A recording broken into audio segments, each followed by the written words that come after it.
Welcome বন্ধুরা, AG biology লার্নিংয়ে তোমাদের প্রত্যেককে স্বাগত জানাই। আজকে আমাদের যে ভিডিও টিউটোরিয়াল, সেই ভিডিও টিউটোরিয়ালে আজকে আমরা রেপ্লিকেশনের ইলংগেশন এবং টার্মিনেশন যে পদ্ধতি, সেই পদ্ধতি সম্পর্কে জানবো। আমাদের যে আগের ভিডিও, সেই ভিডিওতে আমরা রেপ্লিকেশনের যে ইনিশিয়েশন পদ্ধতি ছিল এবং রেপ্লিকেশন প্রক্রিয়া সম্পন্ন হওয়ার জন্য যে সমস্ত উপাদানগুলির প্রয়োজন ছিল সেই সম্পর্কে অলরেডি আগে ভিডিও করা হয়েছে পার্ট 1-এ। যারা আজকের এই ভিডিওটি দেখছে তারা অবশ্যই পার্ট 1 ভিডিওটি দেখে নেবে। পার্ট 1 ভিডিওটি দেখলে অবশ্যই ইলংগেশন এবং টার্মিনেশন যে প্রক্রিয়া আছে এগুলো বুঝতে সুবিধা হবে। উপরে যে আই বাটন, সেই আই বাটনে ক্লিক করলেই ইনিশিয়েশনের যে ভিডিও, সেই ভিডিওটি তোমরা পেয়ে যাবে। তাহলে ইলংগেশন এবং টার্মিনেশন প্রক্রিয়াটা জানার জন্য পুরো শেষ পর্যন্ত ভিডিওটি ভালো করে প্রত্যেকে দেখো।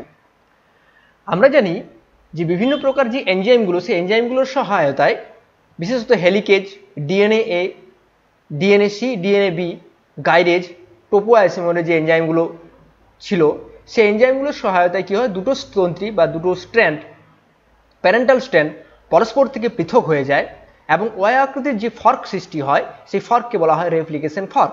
রেপ্লিকেশন ইউনিডাইরেকশনালি একদিক থেকে হতে পারে, আবার উভয় দিক থেকে হতে পারে। আমি একদিকেরটা এখানে দেখানো হয়েছে, একদিকের কী ধরনের ঘটনা ঘটে, তাহলে একদিকেরটা এখানে বর্ণনা করা হয়েছে। তাহলে দুটো তন্ত্রী পরস্পর থেকে বিচ্ছিন্ন হয়, কারণ মাঝখানে যে হাইড্রোজেন বন্ডগুলো থাকে সেগুলো হেলিকেজ বা ডিএনএ বি নামক যে প্রোটিন আছে, সেই প্রোটিন অলরেডি তাদেরকে নষ্ট করে দেয়, ফলে দুটো তন্ত্রী পরস্পর থেকে সেপারেট হয়ে যায় এবং সেপারেট তন্ত্রীগুলি পরস্পর থেকে পৃথক হয়ে যাওয়ার পর তাদেরকে single strand DNA binding protein বা এসএসবি প্রোটিন যেগুলো আছে, সিঙ্গেল স্ট্র্যান্ড আগের দিন দেখিয়েছিলাম আমরা, সিঙ্গেল স্ট্র্যান্ড যে ডিএনএ বাইন্ডিং প্রোটিনগুলো আছে সেই দুটো স্ট্র্যান্ডকে সিল করে দেয়, যাতে করে দুটো স্ট্র্যান্ড আর পাশাপাশি আসতে না পারে। এটা গেল আগের দিনের যে ভিডিও, সেই ভিডিওর একটু সারমর্মটা আমি বললাম। এরপর প্রধান জায়গায় চলে যাই। যে দুটি তন্ত্রী পরস্পর থেকে বিচ্ছিন্ন হলো, সেই দুটি তন্ত্রী কিন্তু প্রকৃতপক্ষে ছাঁচতন্ত্রী বা টেমপ্লেট স্ট্র্যান্ড হিসেবে কাজ করে।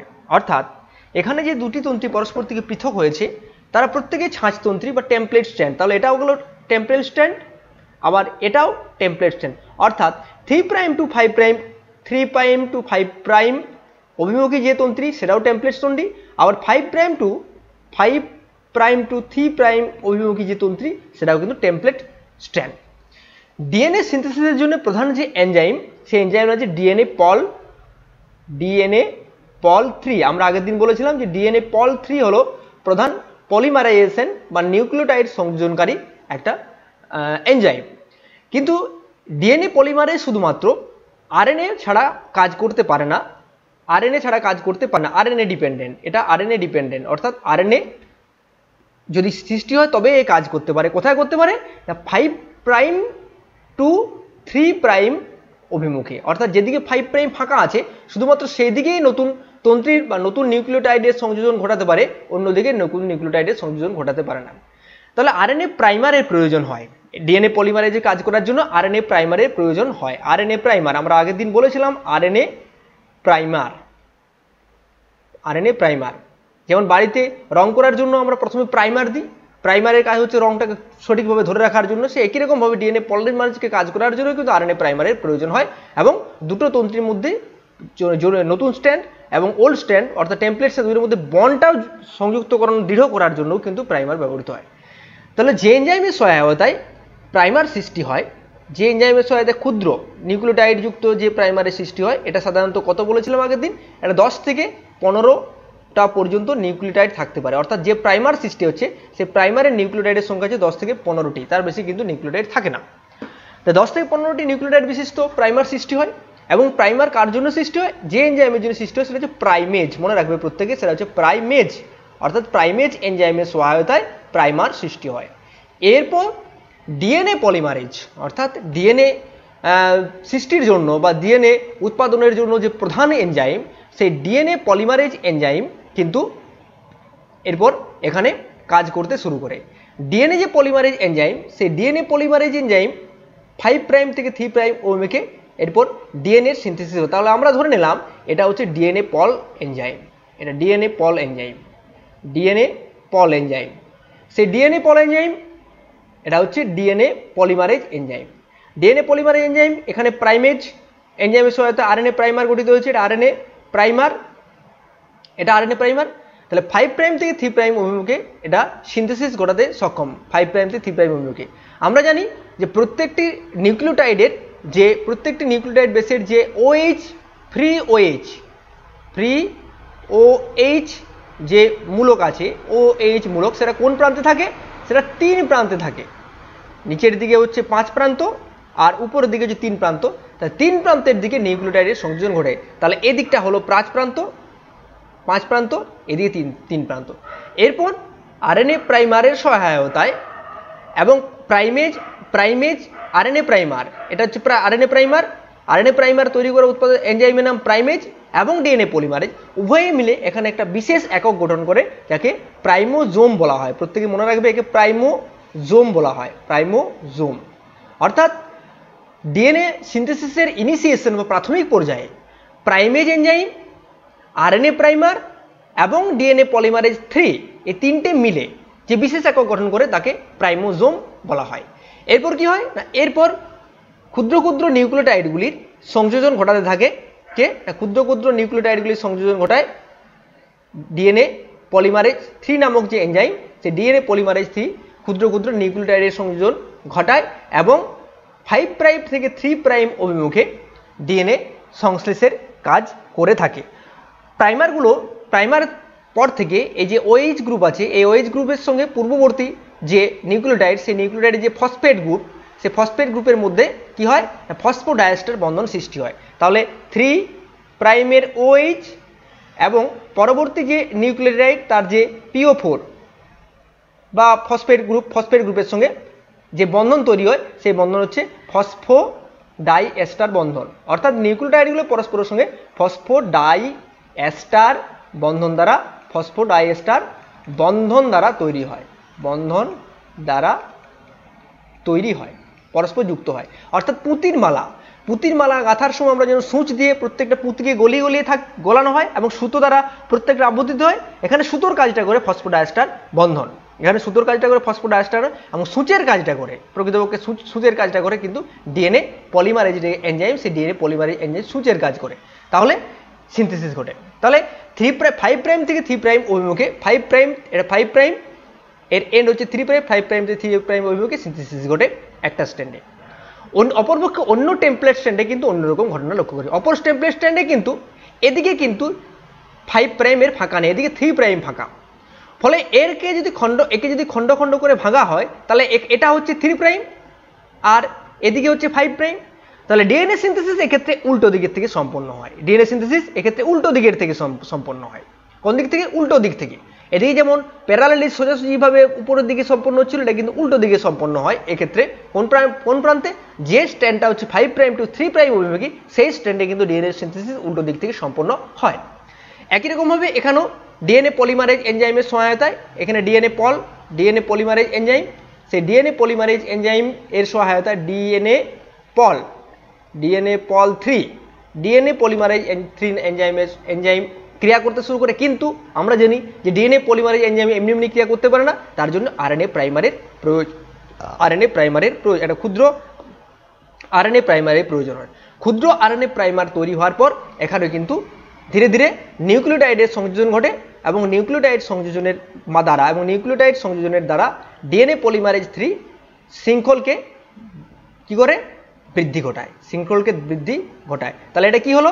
এটা হচ্ছে 5 প্রাইম, এদিকটা 5 প্রাইম, এদিকটা হলো কি 3 প্রাইম। ক্লিয়ার? 5 প্রাইম এবং 3 প্রাইম এইভাবে কিন্তু নিউক্লিয়াস সংকোচন হয়। এরপর হচ্ছে যে যখন এটা এইটুকু ওপেন ফ্রেম, এইটুকু ফাঁকা ছিল, যতটুকু স্ট্যান্ড ফাঁকা ছিল ততটুকু স্ট্যান্ডের উভয় দিকে সিনথেসিস হয়েছে। এরপর স্ট্যান্ড বড় হয়। স্ট্যান্ড বড় কিভাবে হয় না, স্ট্যান্ড বড় হয় এইভাবে, উপরের যে অংশ র্যাপিং হয়ে আছে, অর্থাৎ উপরের যে অংশের মধ্যে হাইড্রোজেন বন্ধন সৃষ্টি হয়ে আছে, সেই হাইড্রোজেন বন্ধনে পুরো হেলিকেজ কাটে, তখনই স্ট্যান্ডের আবার দীর্ঘীকরণ ঘটে। তাই ধরে নিলাম হেলিকেজ এনজাইম স্ট্যান্ডগুলো কেটে দিয়েছে এবং আরও দীর্ঘ ঘটেছে শৃঙ্খলটির, অর্থাৎ সিনথেসিসের জন্য আরও অংশের উৎপন্ন হয়েছে।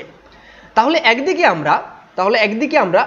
আমরা দেখতে পেয়েছি এদিকে আরএনএ প্রাইমার, এখানে আরএনএ প্রাইমার সংযুক্ত অবস্থায় আছে, আরএনএ প্রাইমার, এবং এখানে কি হয়েছে?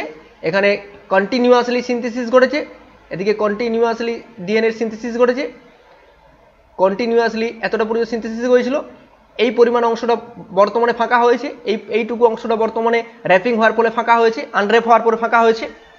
একই রকমভাবে অন্যদিকেও কিন্তু একই রকম ভাবে অন্যদিকেও কিন্তু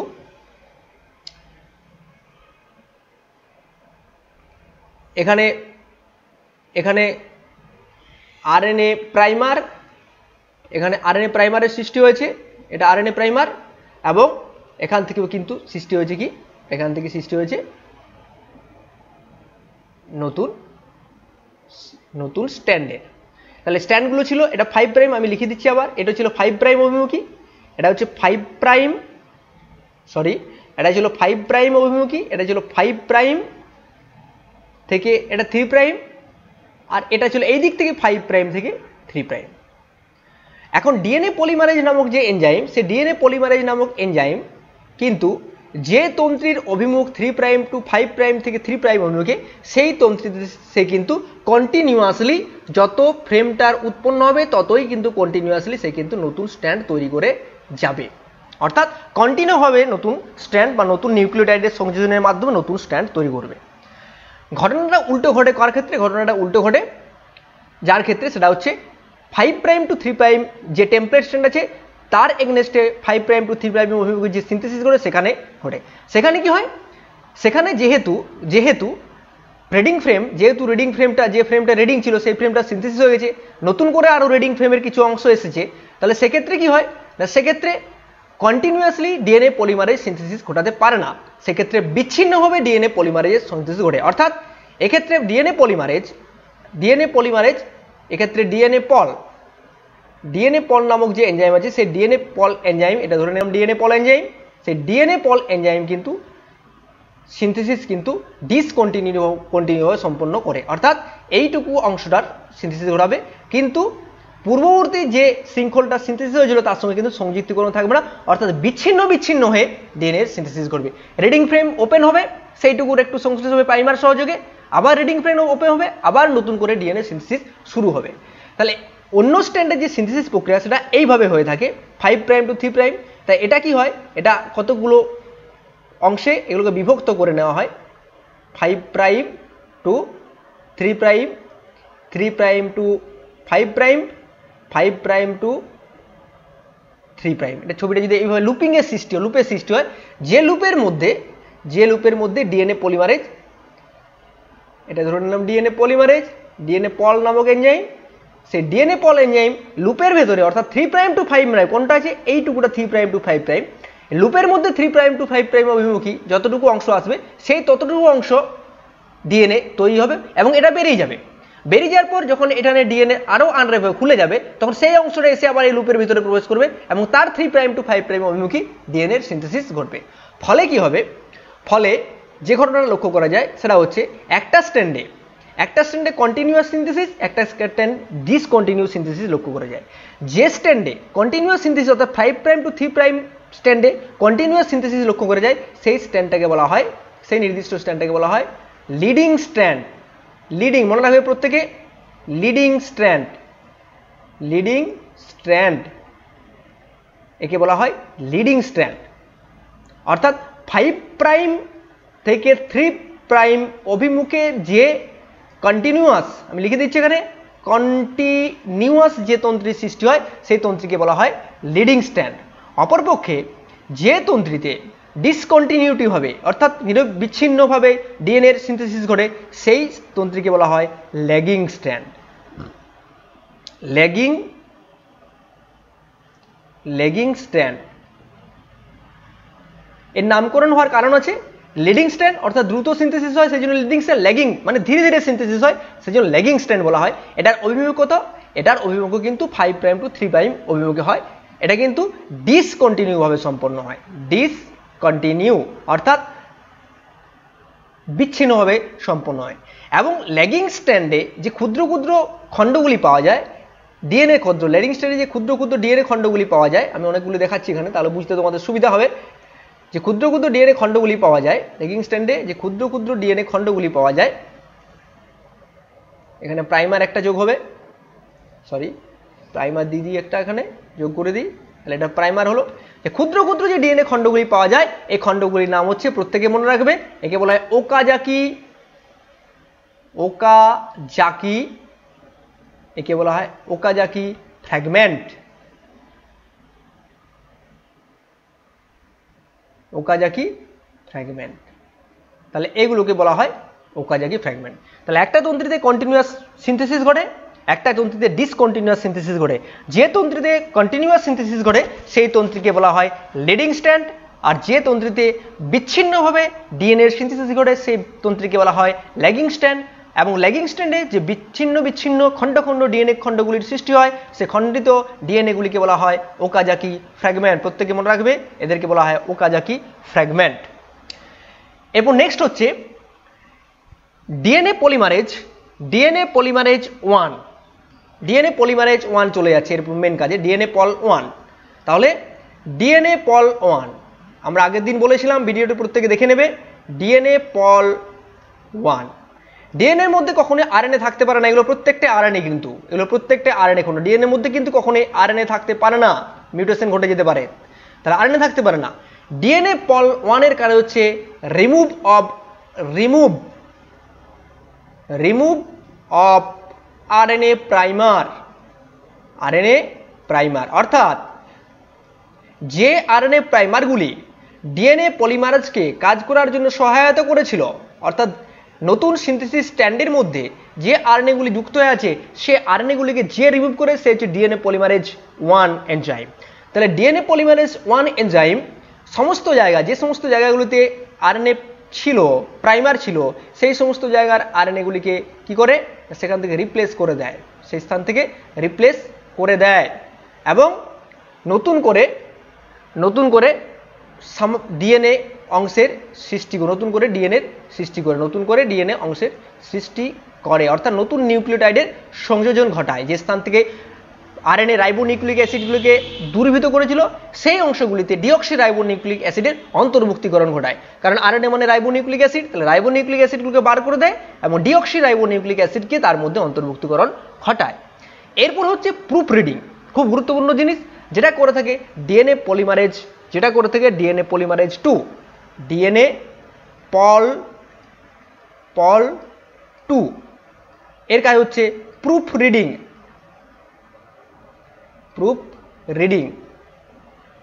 মানে ভুল ভ্রান্তির সংশোধন। যদি কোনো কারণে কোনো স্ট্র্যান্ডে ভুলবশত ভুল নিউক্লিওটাইডের সংযোজন ঘটে, তাহলে আমি একটা সাধারণ উদাহরণ দিয়ে তোমাদের বোঝানোর চেষ্টা করছি। এইভাবে ধরে নেওয়া যাক এই তন্ত্রীটা একটা টেম্পোরাল স্ট্র্যান্ড, এটা হচ্ছে 3 prime adenine, guanine, cytosine, thymine 5 prime. নতুন একটা তন্ত্রী তৈরি হবে, নতুন তন্ত্রীটা কত হবে 5 প্রাইম, অ্যাডেনিনের কমপ্লিমেন্টারি কি অ্যাডেনিনের সঙ্গে থাইমিন, তাহলে এটি, গুয়ানিনের সঙ্গে কি জিসি, তাহলে সি হবে, সি এর সঙ্গে কি জি, টি এর সঙ্গে কি এ, এবং এটা হবে কি 3 প্রাইম। এটা সঠিক স্ট্যান্ড এর কমপ্লিমেন্টারি, কারণ আমরা জানি বেস পেয়ারগুলি পরস্পরের সঙ্গে adenine double bond thymine, guanine triple bond cytosine দ্বারা পরস্পরের সঙ্গে তারা অ্যাডেনিন থাইমিন পরস্পরের কমপ্লিমেন্টারি বেস পেয়ার, গুয়ানিন এবং সাইটোসিন পরস্পরের কমপ্লিমেন্টারি বেস পেয়ার। ধরে নেওয়া যাক কোনো কারণে ডিএনএ পলিমারেজের ভুলবশত একটা জায়গাতে এখানে অ্যাডেনিনের টি এর পরিবর্তে এ থাকার কথা, এখানে টি এর পরিবর্তে জি চলে এসছে, টি এর পরিবর্তে ভুলবশত এখানে কিন্তু জি চলে এসছে। তাহলে জি চলে আসা মানে ভুল, তার মানে এটা মিউটেশন ঘটে যাওয়ার কথা।